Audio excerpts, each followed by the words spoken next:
Welcome friends. இன்றைக்கி நம்ம சப்பாத்தியும் சன்னா மசாலாவும் செய்யலாம். அது எப்படி செய்யலாம்னு பார்க்கலாம். அதுக்கு கடாயில் எண்ணெய் ஊற்றி வச்சுருக்கிறேன்.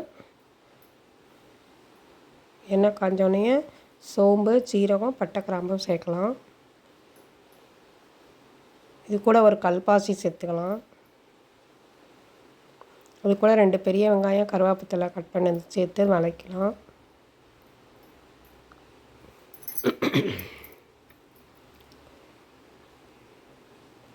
இது நல்லா வதங்கினதுக்கப்புறமா நான் நைட்டே சுண்டல் ஊற வச்சு காலையில் வேக வச்சு ரெடியாக எடுத்து வச்சுருக்கேன்.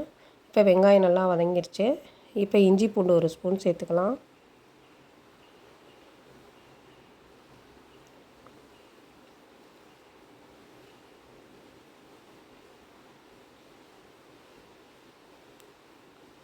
இப்போ இஞ்சி பூண்டு வதங்கினதுக்குன்னா 2 தக்காளி நல்லா மிக்சியில் அரைச்சி அதையும் சேர்த்துக்கலாம். 2 தக்காளி அரைச்சி சேர்த்துருக்குறேன். இதுக்கு தேவையான உப்பு,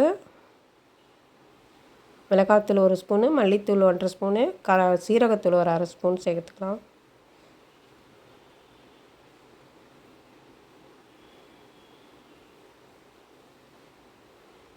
இது கூட தயிர் 1 ஸ்பூன் சேர்த்தா கூட நல்லாயிருக்கும். ஆப்ஷனல் தான் அது. இப்போ அதுக்கு ஒரு மசாலா அரைச்சிக்கலாம். இது வதங்கட்டும். அதுக்கு தேங்காய் 1 கப்பு, ஒரு 3-4 முந்திரி சேர்த்து அரைச்சிக்கணும். அது கூட 2 பச்சை மிளகா, கொஞ்சம் சோம்பு கசகசா சேர்த்து ஃபைன் பேஸ்ட்டாக அரைச்சி வச்சுக்கலாம். இது கூட வேக வச்ச சுண்டல் ஒரு 3 ஸ்பூன் சேர்த்துக்கலாம். இப்போ இது நல்லா வதங்கிடுச்சு.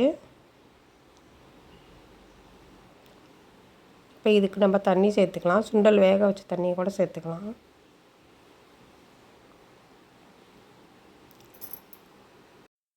இப்போ சேர்த்தாச்சு. இது நல்லா இப்போ கொதிக்கட்டும்.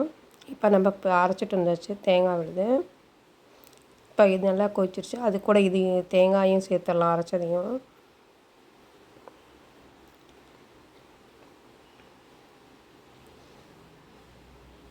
இதுக்கு தேவையான தண்ணி சேர்த்துக்கலாம்.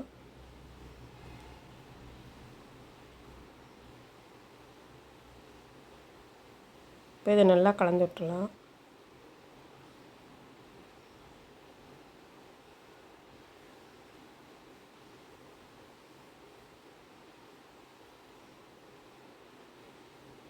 இது நல்லா கொதிச்சிருச்சு.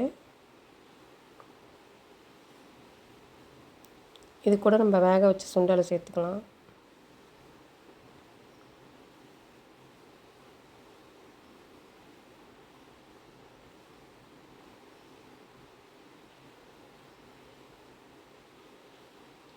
இப்போ ரெடி ஆயிடுச்சு. இன்னும் உங்களுக்கு திக்காக வேணுன்னா கூட இன்னும் கொஞ்சம் நேரம் கொதிக்க வச்சுக்கலாம். எனக்கு கரெக்டாக இருக்கும்.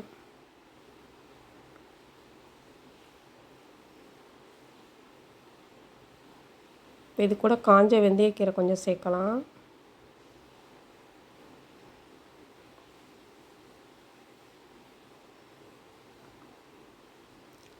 இப்போ ரெடி ஆயிடுச்சு. சன்னா மசாலா ரெடி.